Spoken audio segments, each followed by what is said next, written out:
Get ready. Tomorrow's new moon is unlike any other. Something unseen is moving between you and the rest of the world. You're not meant to be visible right now, not fully. This moon cloaks you in quiet magic, almost invisible to the eye. The universe is paying close attention, and in this moment, solitude is sacred. If you've been feeling the urge to withdraw, if people seem to be misunderstanding your energy, your words, your presence, you're not imagining it. That's the veil shifting around you. Drop a comment if you've been sensing this already. Has it started for you?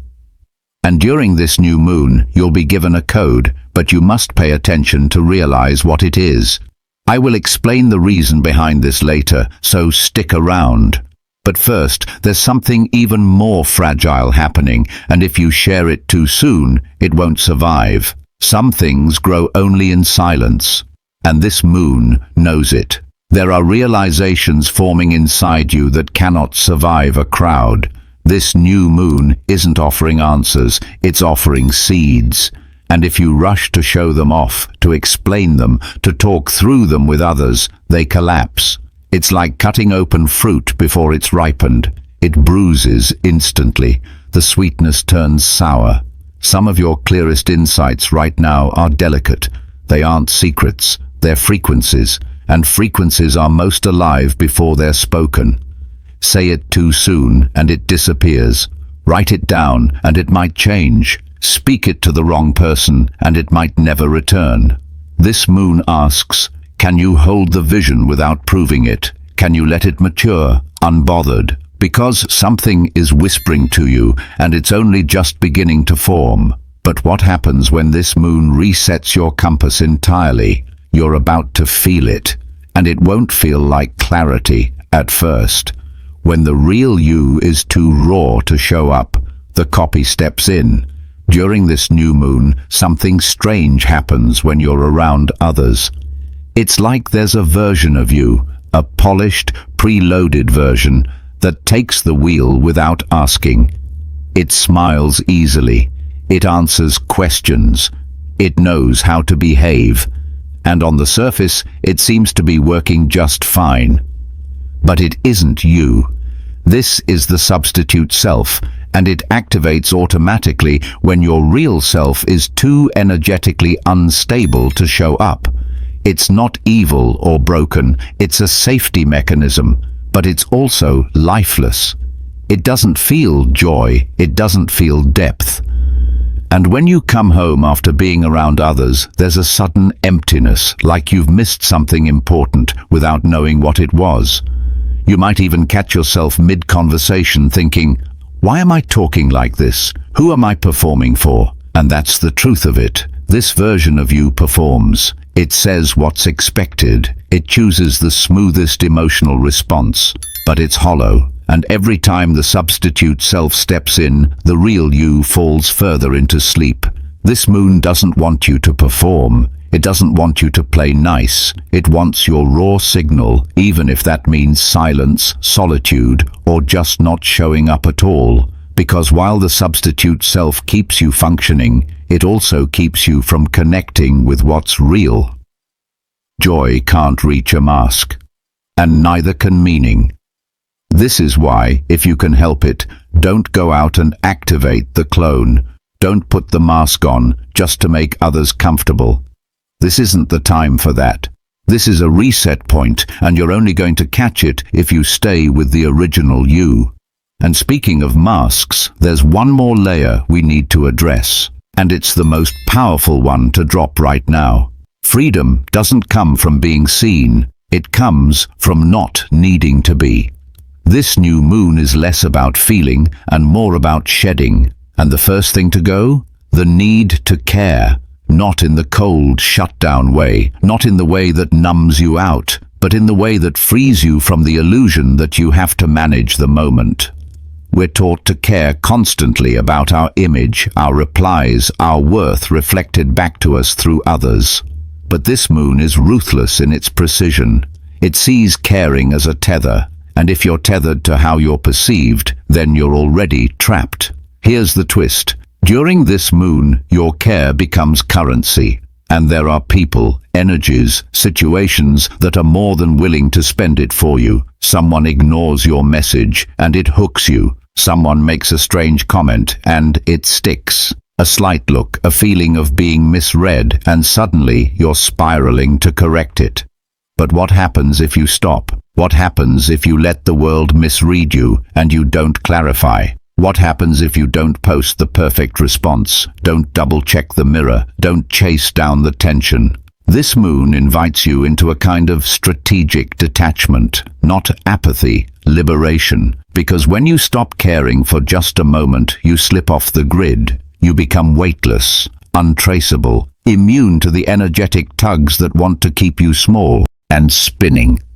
Ask yourself this. What would happen if you didn't care how this moment looked? Who would you be if no part of you needed to impress, defend, explain, or chase? Because right now, invisibility is power. And if you can let go, even for a few hours, you might just pass through the tightest lock this moon has to offer, unnoticed, untouched, and absolutely free. But hold on, this moon isn't done. Spiritual static is real, and it's in the air tonight. Right now, everyone's aura is loose. Not just yours, not just the people who are into this stuff. Everyone, even the people who say they don't believe in energy, vibes, or intuition. They're still radiating strange frequencies, leaking into rooms that don't belong to them.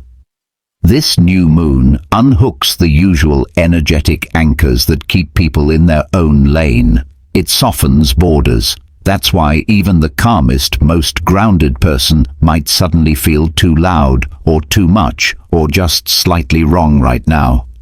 People don't even know where they stop and you begin. So when a conversation drags too long, when someone suddenly opens up way too deep, or when you leave a social space feeling strange, drained, or slightly altered, it's not because you're sensitive, it's because you were energetically rubbed off on. People don't realize when they lean in too far because their own borders have dissolved.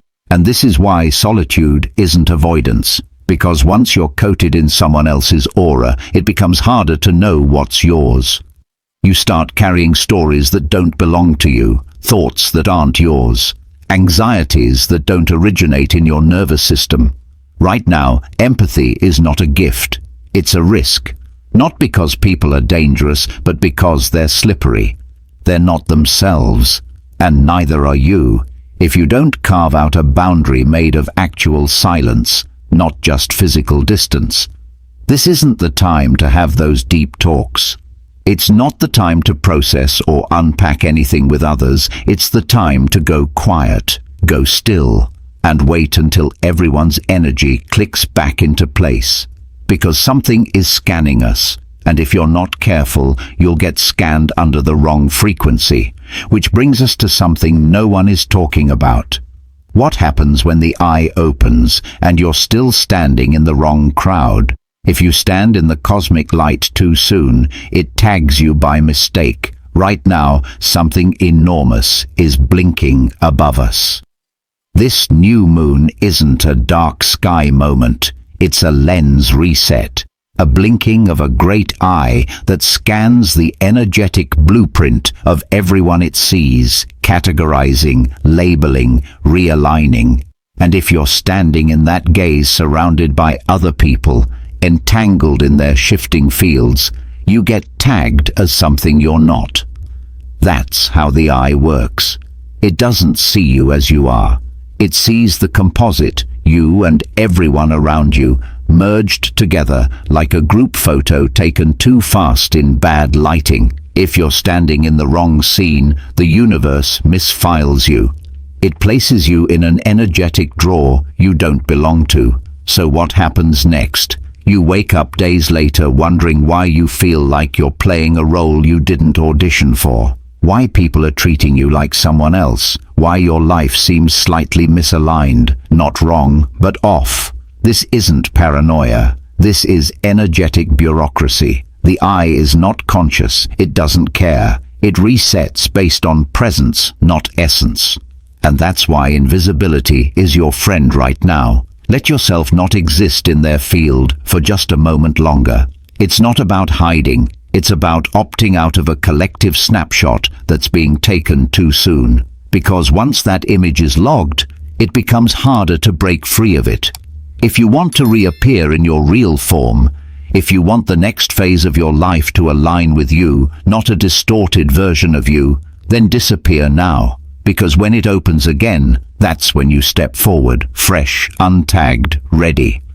On June the 25th, people unknowingly hand you scripts that were never written for your role. There is a strange theatrical fog descending with this new moon. It's subtle, but it's already begun. People are starting to speak lines that don't fit the conversation. They bring up things out of nowhere. You'll notice it. Someone says something oddly timed, strangely sharp, or weirdly familiar. Not malicious, not random, but definitely off. It's as if they're pulling phrases from a play you're not part of. Or worse, reading a version of your story that was never actually written. You might be in line at a store, and someone makes a comment that hits you deeper than it should. A text comes in, and it feels loaded, but you don't know why. Someone you trust gives you advice that rubs you the wrong way, not because they're wrong, but because they're tuned to a different signal entirely. Right now, people are saying things they don't mean, with voices that aren't fully theirs. This is what happens when the field goes fuzzy, when the energetic teleprompters go haywire. People around you become walking reflections of someone else's mood, someone else's thought form, someone else's unsorted chaos. They carry echoes, and those echoes get projected right at you. And here's the thing. If you're not aware, you'll start replying. You'll accept the script. You'll start reciting your lines in a play that isn't yours. And once you speak from a role, even for a moment, it becomes a thread that sticks. Every reply you give to a false script makes it harder to remember your real voice. You are not here to act out someone else's storyline. But if you don't step back, stay still, and observe, you will get swept into their production. During this moon, even the most well-meaning conversations can become energetic bait. You'll want to respond, you'll feel obligated to respond, but you must stop and ask, is this mine, or am I being cast in something I never auditioned for? This is the danger right now. Not negativity, not hostility, but misalignment. People don't even realize they're delivering the wrong script. They think they're being helpful, kind, present, but something is hijacking tone, timing, and emotional weight. That's why your protection isn't just solitude, it's discernment. Know what's yours to engage with. And if it doesn't feel precise, don't respond. Let the script drop. Let the scene fall apart. Let the silence take over. Because the most important moment of this moon can't be found in words. It lives in what comes next. A moment when your soul reaches for a door and something ancient clicks. This key refuses to turn if it hears other voices nearby. You can't force this moment, because this isn't a ritual. This is a lock, a real one, invisible but exact, and it's sitting inside you waiting for one thing only. Total silence, not just external quiet, but the kind of deep internal hush that feels almost sacred. There are soul doors that won't budge if even one other voice is echoing inside you. This new moon opens a hidden chamber, but only for those who manage to become still enough for the lock to turn. This is a space beyond even thought. It's not about healing. It's not about processing.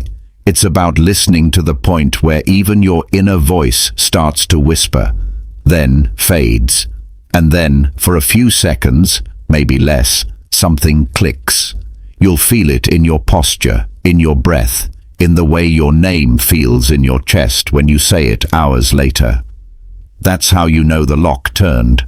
Some doors in your spirit only recognize the vibration of absolute stillness.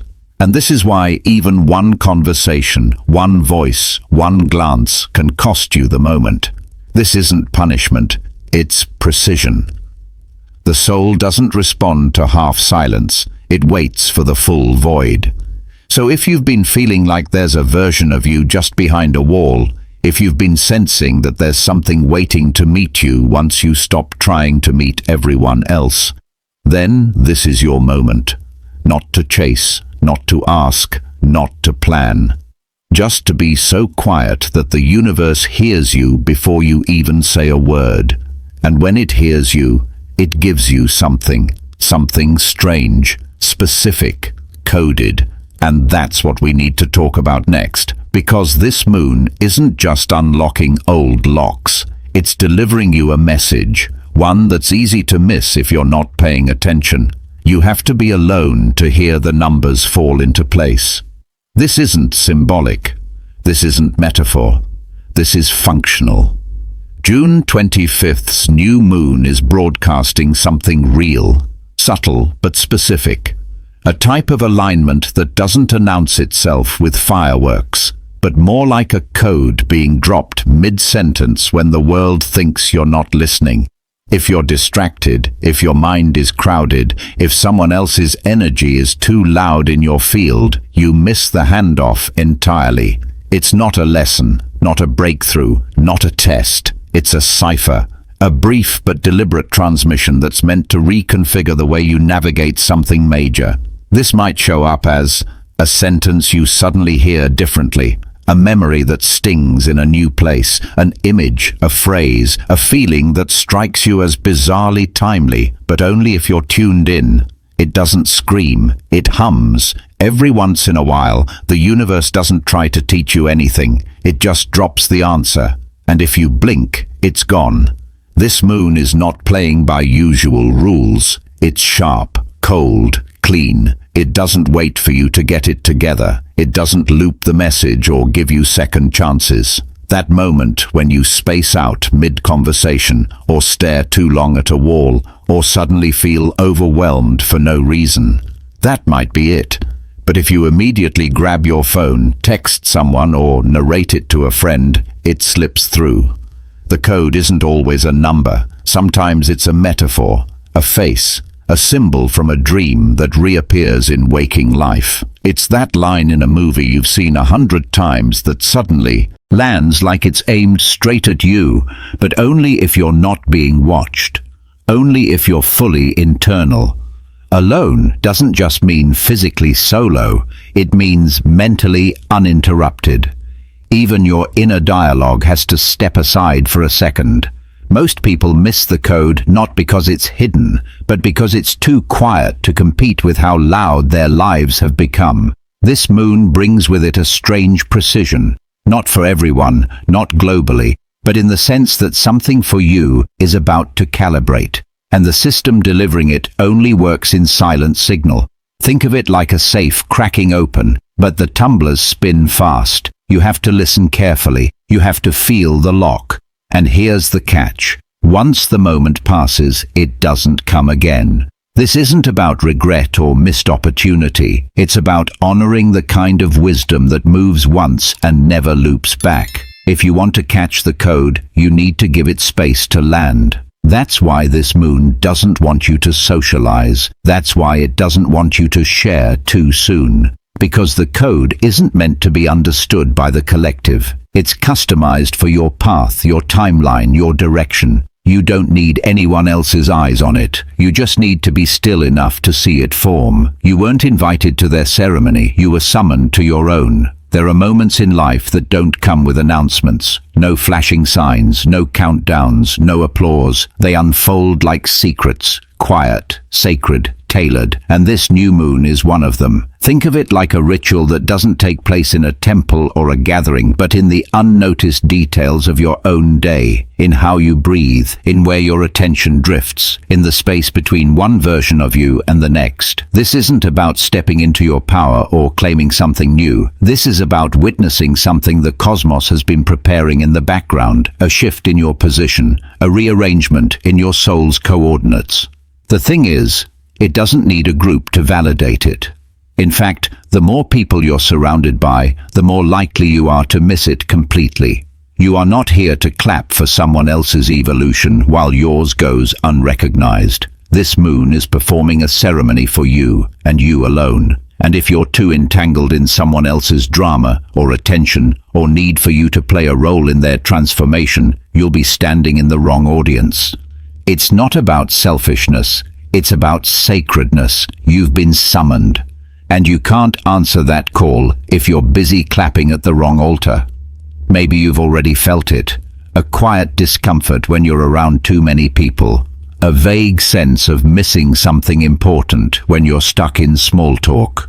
That feeling is not anxiety. That's your body trying to pull you back toward your own ceremony. Rebirth doesn't always feel grand. Sometimes it feels like missing the urge to respond to a text, choosing to stay home when everything says go out, falling silent mid-sentence for no reason. This moon is timing your presence to the exact moment the universe needs you to see yourself clearly, not through the lens of your job, your relationships, your identity, but through the part of you that existed before all of that. It's not about doing anything, it's about being present when the shift happens. And you will know it's happening, not because something big explodes, but because something inside of you settles. Something that has been circling finally lands. A part of you that never felt quite named suddenly feels seen, but only if you're there for it. So when the world tries to drag you into performance, when people start pulling you into their problems, their chaos, their validations, pause and remember, you weren't invited to their ceremony, you were summoned to your own. On June 25th, silence is not absence, it's the highest form of participation. There are moments where speaking actually slows the message down. This is one of those moments. Whatever insight you're waiting for, whatever decision you think you need to force, whatever answer you're still trying to say out loud, let it go. This is not a time to make yourself legible to others. It's not a time to explain what's changing, or why you're quiet, or what realization you've had. This moon isn't asking for you to tell it what you've learned. It's already writing it in your field. All you have to do is stay still long enough to let the ink dry. Thanks for sticking around till the end. If you found this content valuable and want more like it, don't forget to hit that subscribe button. It truly means a lot. I'd love to hear your thoughts or experiences, so feel free to drop a comment below. Take care, and I'll see you in the next one.